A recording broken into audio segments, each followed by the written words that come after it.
ప్రవచనకర్తలు కూడా చాలామంది ఇది కొన్ని భగవంతుణ్ణి పట్టుకుంటే చాలు, గ్రహాలు ఎందుకని మన నండూరి వారు కానీ మన గరికపాటి వారు కానీ చాలామంది ఇదే చెప్తున్నారు. ఫర్ ఎగ్జాంపుల్ మనకి శ్రీ వెంకటేశ్వర స్వామి సుప్రభాతంలో కూడా గరికపాటి వారు చెప్పినట్టు మనకి ఆ శ్లోకం కూడా వస్తుంది, సూర్యేందు భౌమ బుధ వాక్పతి అని.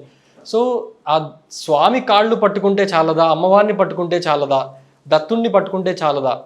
సో మనం ఈ గ్రహాల వెంట పడాల్సిందేనా ఖచ్చితంగా, లేదు వీళ్ళని కంట్రోల్ చేసే ఆ శక్తిని పట్టుకుంటే సరిపోదా?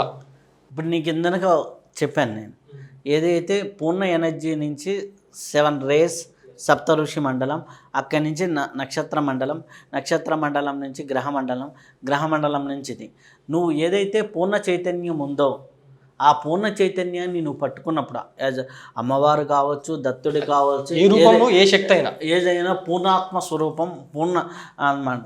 ఆ పూర్ణ మండలాన్ని నువ్వు పట్టుకున్నప్పుడు ఆ పూర్ణ చైతన్యం దాకా నువ్వు ప్రయాణించగలిగితే ఇవన్నీ కూడా నీ ముందర చాలా తాత్కాలికంగా పనిచేస్తాయి.